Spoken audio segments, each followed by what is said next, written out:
In the beginning, God created the heaven and the earth. And the earth was without form and void, and darkness was upon the face of the deep. And the Spirit of God moved upon the face of the waters. And God said, "Let there be light." And there was light. Last week, we looked at the naturalistic cosmology of the Big Bang. And we noted that's the belief that the universe began at a point in time that lasted about 10 to the minus 43 seconds when it all began. And then as a result of that, the light elements were produced eventually, and then the circulation began to produce galaxies and planets, and then the universe as we know it today. And we also looked last week at the evidences for that. And if you recall, the three primary evidences for the Big Bang Theory are the abundance of the light elements, helium, hydrogen, those sorts of things that are in the universe, which are there, and there's a tremendous abundance of those elements. In fact, they are the largest elements in the universe. 99.9% of the universe is either helium or hydrogen, according to the physicists and so forth. The second evidence for the Big Bang, if you recall, also was the expanding universe, the fact that the universe is expanding, and that seems to be the case when we look at the universe about us and the proofs for that. The universe does seem to be expanding. And of course, the third evidence was the presence of the cosmic background radiation, which has also been proven, can't be denied. There is abundance of the cosmic background radiation. Now, those things are true. It's your interpretation of those evidences as to whether or not they support a Big Bang Theory or not. But those evidences seem to be true. You can't deny those. Now, not a part of the Big Bang or naturalistic theory is the concept of the light years, which we've looked at. How can stars be light years away, millions of light years away, if the universe is only 10,000 years old? That's not part of the Big Bang Theory, but it's a byproduct of that. And we'll look at all those in a little bit more detail. We've already looked at the light years problem or concept, but we'll look at it a little bit more in detail when we look at Dr. Humphrey's quote-unquote cosmology, which will be next week. Bottom line is, in the Big Bang Theory, though, there had to be something that started it all, and so something had to come from nothing. And we talked about Stephen Hawking. He just says we can't discuss that. You just can't discuss it because it doesn't make any scientific sense. It's like ignoring the problem. You can't discuss it because it doesn't. There's no science for that. But bottom line is that's the truth. And so absolute nothingness spontaneously generates space, time, matter, and energy. The principle of cause and effect is violated. And so it undermines the foundation of science, mathematics, and logic if you believe that. But bottom line is, you're either going to believe that something came from nothing or there was a God. That is the bottom line to all this. So absolute nothingness implies a zero information state, which fails to define when information began, and finally appealing to an infinite number of universes is simply an absurdity, can't be proven or tested, and is a flagrant abuse of probability theory. So if there was, and I'm not saying there was, but if there was a Big Bang, it would still have to have a cause. And that cause would have to be a creator, in my opinion. I don't think the Big Bang is the concept we're looking at here, but if there was, I would agree with the old universe creationists that if there was a Big Bang, it would still imply a cause, and you'd have to have something. All right, we're going to look at some other cosmologies now, and the first one is intelligent design, and we've already looked at intelligent design, so I won't spend a lot of time on it. We summarized there was 4 major groups that we're looking at, and this is the second one, intelligent design. And what you need to know about intelligent design is it's very diverse. It's hard to categorize everybody that's a part of the intelligent design community. Well, I'm a part of the intelligent design community. So are you, in one sense, right? The all-intelligent, all-omniscient God, that would imply an intelligent design of the universe. But the intelligent design that we're talking about comes out of Seattle, Washington. Stephen Meyer basically is the fellow that started the group, seems to have started the group, and is the president of the group. And it had its very early roots in William Paley, who authored The Divine Watchmaker. Now, I never read The Divine Watchmaker, but I've read excerpts from The Divine Watchmaker. And what Pele said was that if you came upon a watch in the forest and you found it, you would understand that that watch didn't just spontaneously appear, that something had created that watch. And he took it from he took it from there. And so that was a good concept. He wasn't the founder of intelligent design, but that's where it had at its roots. Now, Paley himself was a natural theologian, and he was part of the natural theology movement, which sought to support the existence of God through nature. So he was not necessarily a fundamentalist Christian, if you will, but that's where intelligent design had its beginning. And so the intelligent design movement has come into being partly because of the explosion in the knowledge of biology, chemistry, and physics. Not contrary to it, but as a result of that. The more we know about biology, the more we know about chemistry, the more we know about physics, we understand there has to be a great designer behind it all. That's what we spent our whole last class talking about, in essence. And we, looking at the irreducible complexity that Michael Behe, who's part of the intelligent design community, put forth.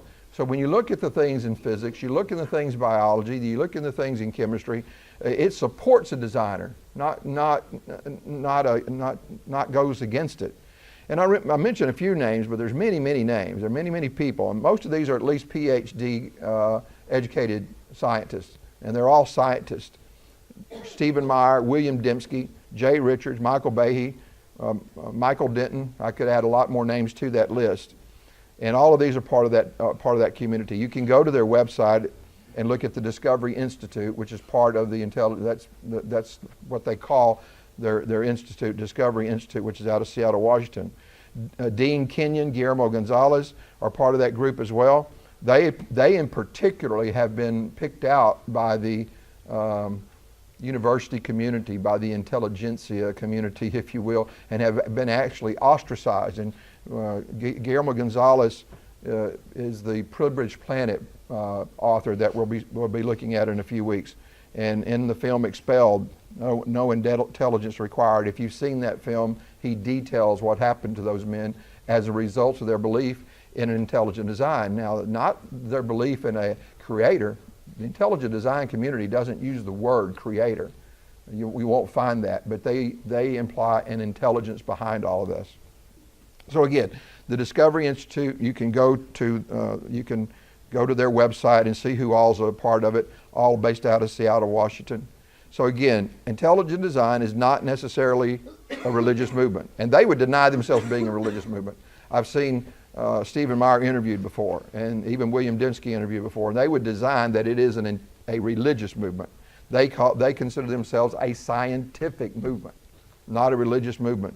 And as a result of that, you'll see all kind of religious backgrounds in the intelligent design community: Judaism, Mohammedanism, Catholicism, and Protestantism, and some that I've even noted in your paper that are considered agnostics. So the biblical account of creation is not a primary component of intelligent design. They will not bring it up. Now, some of the individual members of that community will believe in the creation of the Bible, but that would not be part of what they would talk about in their institute. Most in that community, I believe, we consider the Genesis account allegorical. And they do believe in the idea that the universe is billions of years old, most of them in that community. So the basic premises of intelligent design are that the universe is finely tuned and could best be explained by deferring to a designer of very high intelligence. That's the basic premise behind intelligent design.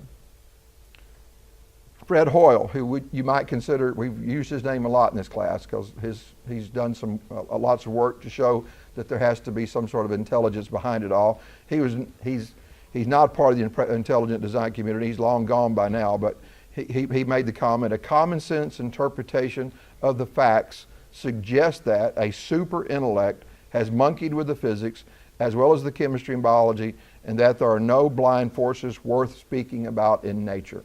And when we get to the fine-tuning of the universe, the fine-tuning of our galaxy, the fine-tuning of our solar system, that's all part of this intelligent design community.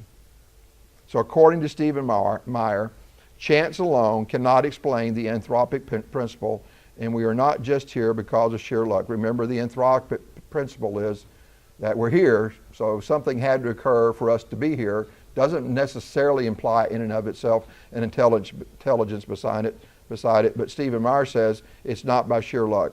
The best and most likely and most scientific explanation of the universe is that it had a generator that is a God. So from the intelligent design community, it is all science-based. They would consider themselves a science-based movement, not a faith-based movement.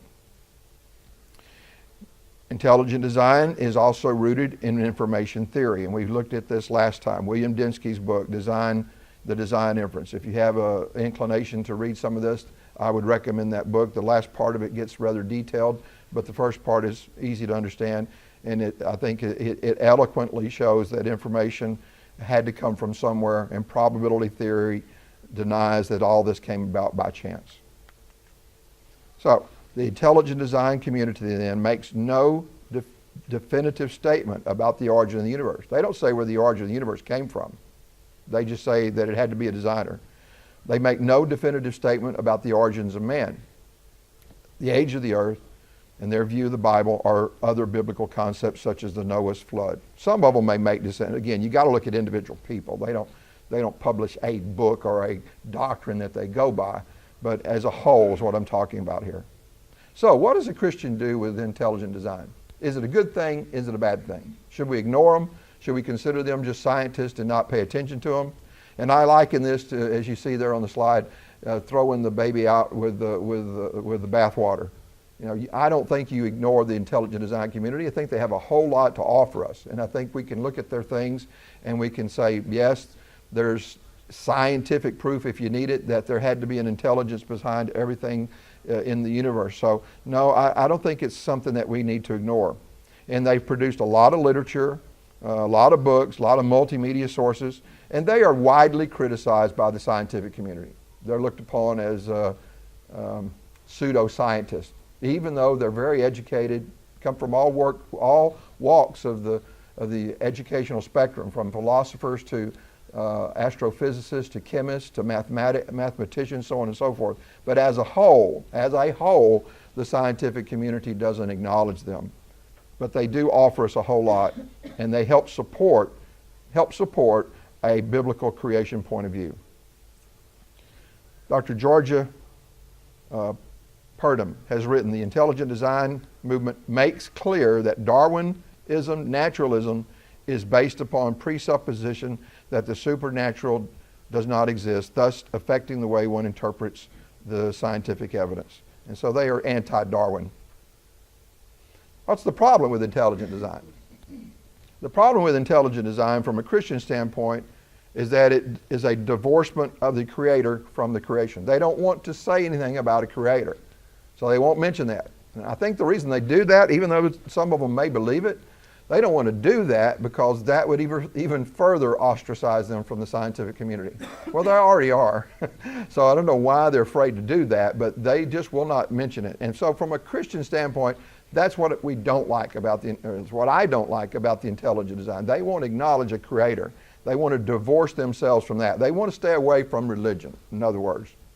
And Dr. Purdom says that all problems inherent with intelligent design stem from this problem, if there's a problem with the movement. Theologic naturalism failed in the 19th century because of this, and deism resulting, which excluded the Bible completely, attempting to know God only through nature and human reason. So intelligent design, if you want to think of it this way, is a real kind of offshoot of deism, or theologic naturalism. So I think it can serve as a primary or preliminary tool in reaching the non-believer, and especially those who are turned off at the mere mention of the Bible. I mean, this is my point of view, and I'll state it. If you don't have to agree with me on this, but if you were trying to go to a non-believer, and I'm talking about a true non-believer, let's say agnostic non-believer, not someone that may come from the denominational world, I don't think the first thing you would do is say, I believe the earth is 10,000 years old. I don't think that's the first thing you would do. Because what's going to happen when you do that? Right now, in my opinion, I mean, it's all right now, you're kooky, you're goofy, you know, and they'll shut themselves off and they're not going to listen to it. So I don't think that's the first thing you do.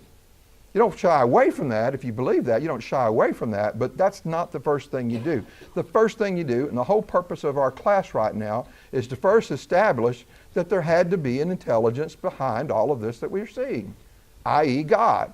That's the first thing you would have to do. I'm not saying that's an easy group to reach, but they're out there. There are some people that have turned from agnosticism to Christianity, but I don't think they did that. Now, you could start with Jesus Christ. That's fine.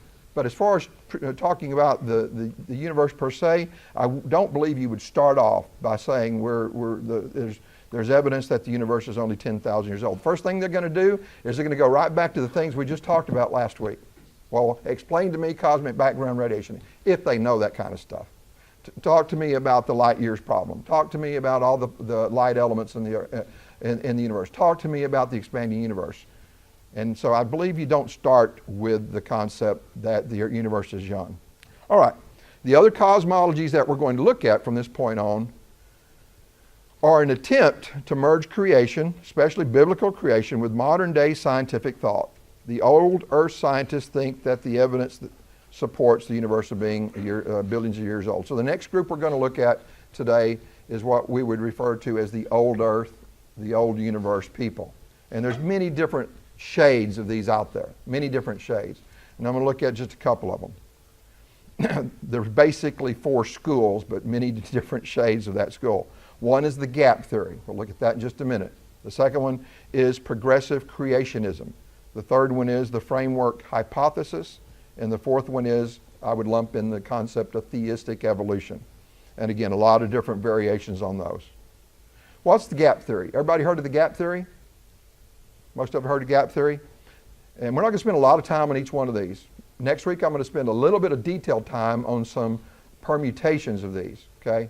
But today we're going to look at these 4 groups, and we're going to have to go a little bit quickly to get through it. But gap theorists believe that life was formed millions of years ago by God and then wiped out by a Luciferian flood between Genesis 1 and Genesis 2.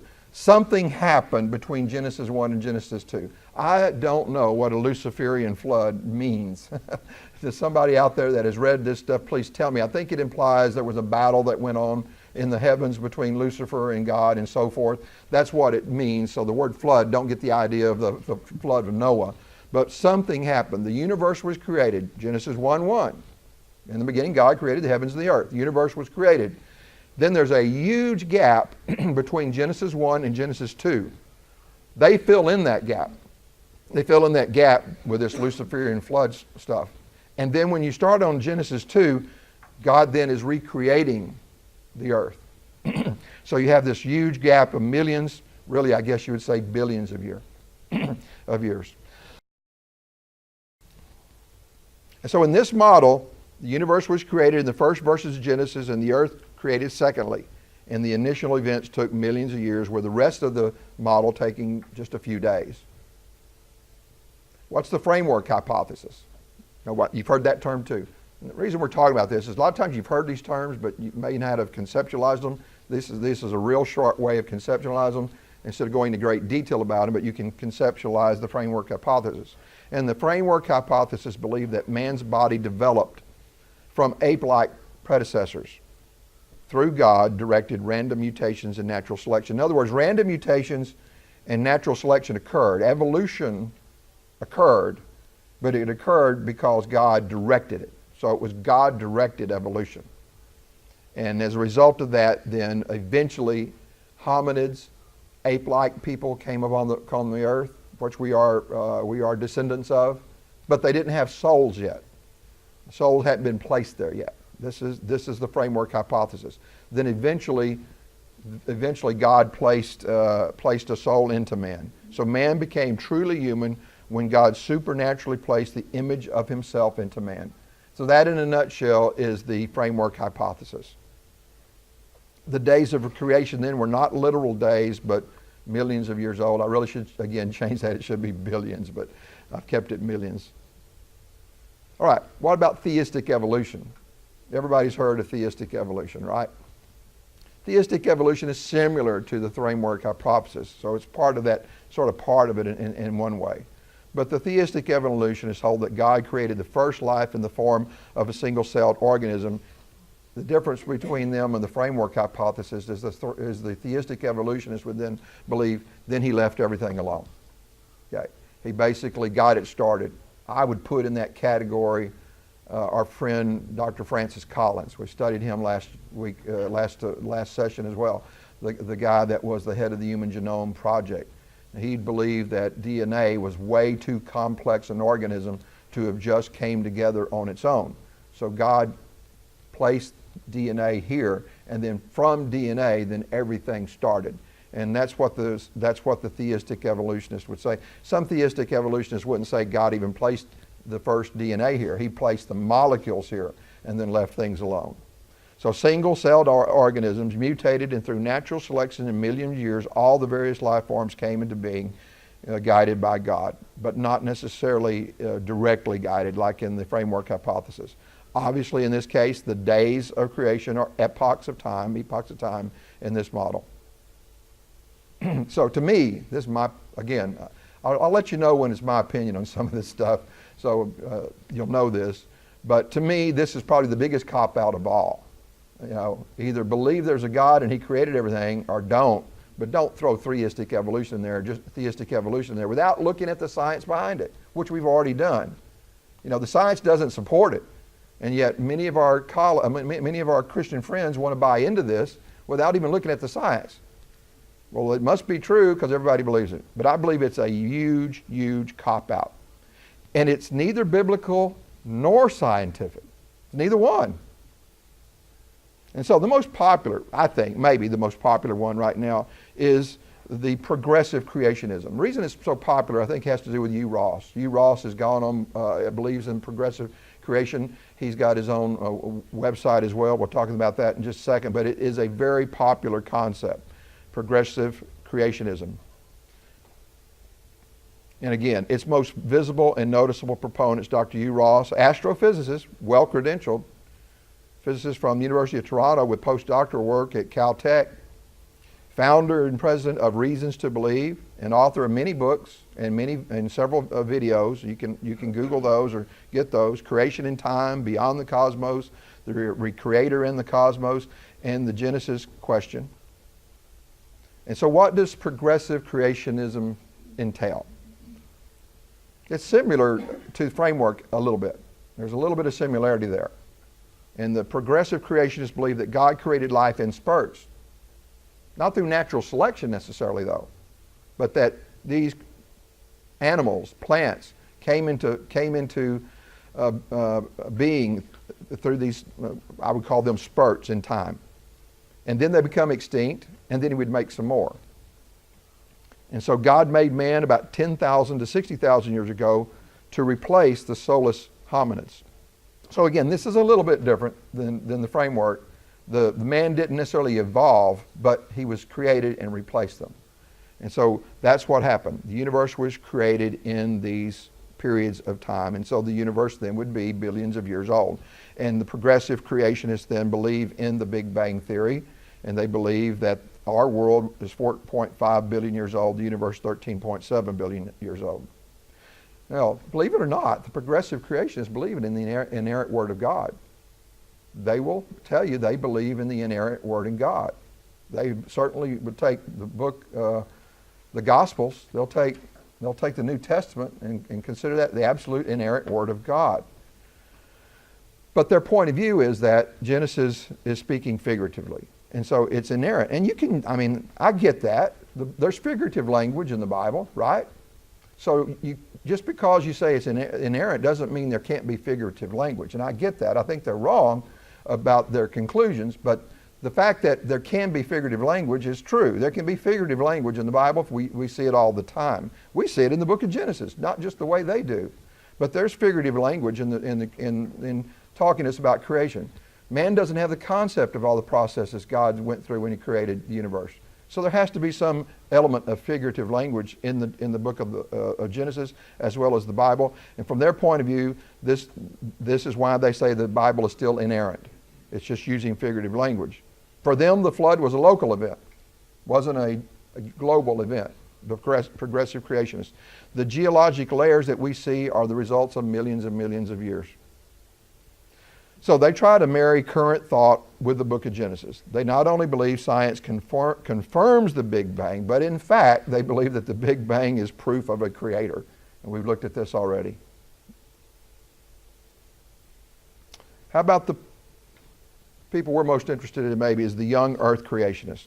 I know that's a busy slide, but there's a lot of the biblical creationists, and there's, even believe it or not, there's permutations on this as well.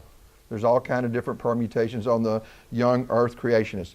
But bottom line is the biblical creationists believe that is the belief by most of the conservative Christian groups in the world, and I believe its leading supporting organizations are these, including the church, of course, but the Institute for Creation Research, started by Henry Morris, headed now by his son, Dr. John Morris. Then we have Answers in Genesis. That's Ken Ham's group. We've looked at a lot of his work, Answers in Genesis. And then you have New Answers book, the Creation Resource Foundation, founded by Dennis Peterson. And then there's another one that we'll look at the end of this class, Creation and Symphony, founded by Dr. Carl Baugh and president of the Creation Museum in Glen Rose, which we've talked about again. And those are just a handful, but those are probably the biggest ones. So obviously the biblical creationists believe in a young earth. God created in 6 days, 24-hour days. The age of the earth approximately 6,000 to 10,000 years. Geologic columns were primarily evident because of the flood, catastrophism. And that occurred about 4,500 years ago, the time of Noah. And so this is the view we will take in this study, but we need to look at all the other evidences as well. Look at the old earth evidences, which we'll be talking about. Now, of course, young earth creationists, since it includes the conservative Christians, encompass a lot of different denominations, hence a lot of different beliefs. So you can't lump everybody like that, every young earth creationist, into one bag either. And they have many different biblical doctrines. And many are premillennialist. Hard to say when your tongue is dry. And so they believe in a Calvinistic point of view. So in their point of view, the earth was created perfect. The Garden of Eden was perfect until man sinned and fell, which basically is what happened. Difference is they believe that perfect creation is going to be recreated at the end of time. And we're going to come back to a perfect Garden of Eden. And so that's the premillennialist concept. And young earth creationists, when they look at creation, they'll look at it from that point of view. They'll look at it that it was perfectly created. So in their view, the earth will be once destroyed and returned to its original perfection. To me, they ignore several scriptures, okay, in their belief. One is 2 Peter 3, verse 10, which states that the earth and its works would be burnt up with the coming of the Lord. And then in 1 Corinthians 15, 24. Now, so I don't know how they ignore that. If it's going to be burnt up, I guess I don't know. I don't know how they ignore that, but nonetheless they do. 1 Corinthians 15, 24, then comes the end when he delivers up the kingdom of the God and the Father, when he has abolished all rule and authority and power. Next. Now, Carl Baugh. I'm going to spend just a little bit of time on Carl Baugh.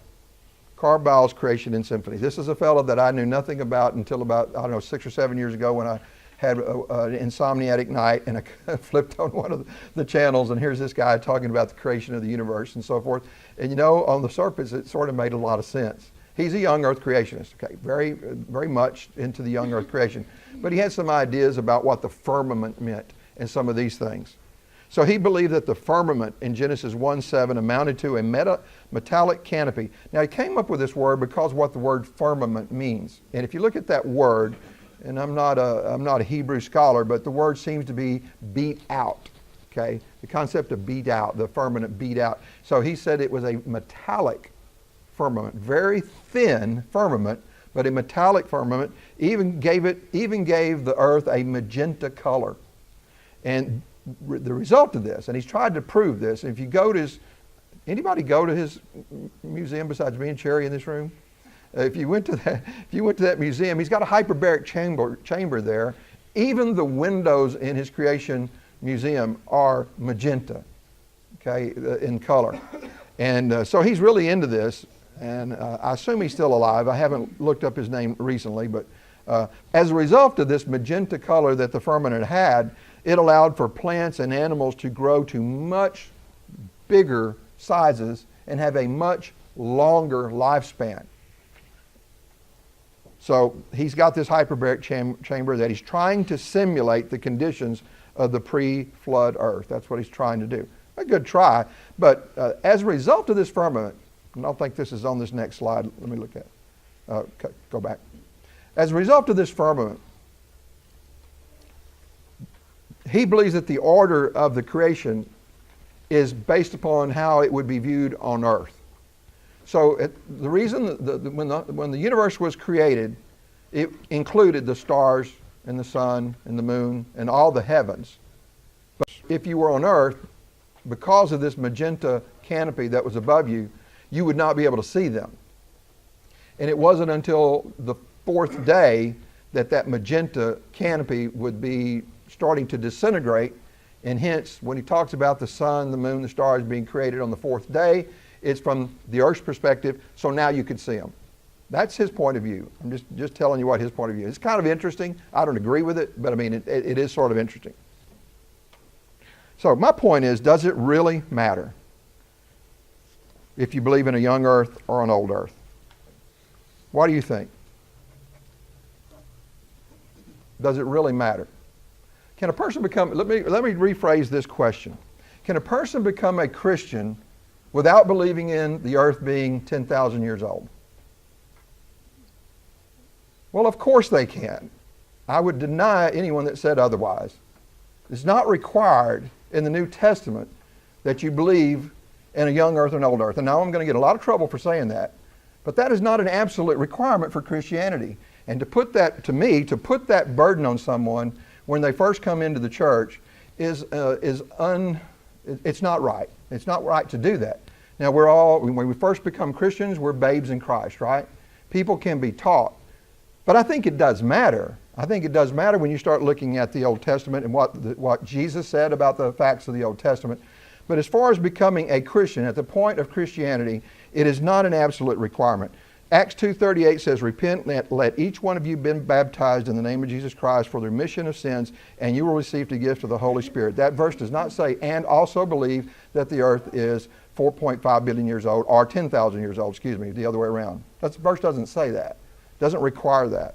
Now, the people that would have been hearing this were Jews, in Acts 2:38 at least. Now, when he talks to the Gentiles, they would have a whole different cosmology, wouldn't they?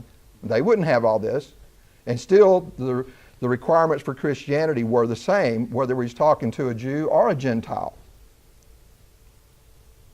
But I do believe it certainly does make a difference in whether one believes in the young earth or old earth. I believe in the millions of years of evolution. This is kind of Ken Ham. A belief in millions of years of evolution not only contradicts clear teaching of the Genesis and science, I would add, and the rest of the Scripture, but it also impugns the character of God. The Bible clearly teaches that God created the earth in 6 literal days, 24 hours. The genealogies, Genesis 5 through 11, make clear the creation happened over about 6,000 years ago. Now, I will say something about the genealogies. First, the genealogies are not necessarily absolutely chronological. When you look at genealogies, they're not absolutely chronological. So to get an exact number from the genealogies doesn't necessarily add up, and there can be gaps in that genealogy. Plus, there are some, and we'll look at one next week, there are some cosmologies that say, yes, the genealogies are 6,000, 10,000, whatever age you want to use them, but the previous verses occurred before humans were created. And like I say, we'll look at that next week. Noah's flood washed away thousands of years, and there is global evidence of a catastrophic worldwide flood. And we will be looking at that in detail in future lessons. But Jesus affirmed Old Testament scriptures, and he did that on many occasions. And he affirmed references to even Genesis and even the first book of Genesis. So the idea of millions of years of creation do not conform to scientific fact necessarily, but they are presuppositions. So you have to presume the billions and billions of years of the universe, and then you look at evidences, and you look at radiometric dating, which again we will look at in detail. Radiometric dating tends to put the Earth as a very, very old Earth. So this is from me. There are many varying views regarding the origin of the universe. I believe the scientific facts support the book of Genesis, and hence the essence of this study. We all have the same facts. They're out there. Everybody has the same facts, whether you're a young Earth, old Earth. It's the way you interpret those facts that make a difference. A creationist. A creationist is a person who rejects the theory of evolution and believes instead that each species on Earth was put here by divine being. This is a broad definition of creationist. A creationist might accept microevolution. I'd say I do accept microevolution. So, but most may or may not, but most do, I think. Changes in the form of species over time based upon natural selection, but rejects the notion that one species can, over time, become another species. Let's use the word kind. I think that makes more sense instead of species. Young Earth creationists, a young Earth creationist believe that the Earth is nowhere near the 4.5 billion years or so, and that most scientists estimate, but is instead closer to 6,000 years, based upon the assumption the Genesis contains a complete listing of the generations of Adam and Eve in historical times, and we've already looked at intelligent design, so I won't go over that. So here's what we're going to do next week. I know you thought this was the last week on cosmology, but there's one more lesson that I want to do, because there's a couple of ideas out there that some make pretty good sense. One in particular makes pretty good sense to me, that incorporates a literal 6 days in the Bible, but also incorporates a little bit of the idea of a longer time than that as well. So we're going to spend a little bit of time on two particular theories. One is Humphrey's. We'll go through that real quickly because we've already looked at it. The white hole cosmology, which allows for billions of years of time, but yet still has everything being created in 6 days. I know it sounds contradictory, but we're going to talk about how it cannot be contradictory. And we'll look at a couple of others too. And so be prepared for that, and I'll try to have those lessons out by Wednesday. May not make it, sorry, I may not make it, but we'll try. I've got them in my head, I don't have them in paper, but you'll have them by Sunday at the very least. And then after that, we will start looking at the privileged planet, that Guillermo Gonzalez book, and look at the fine-tuning of the universe. And then after that, we'll start looking at the evidences for a young Earth versus an old Earth.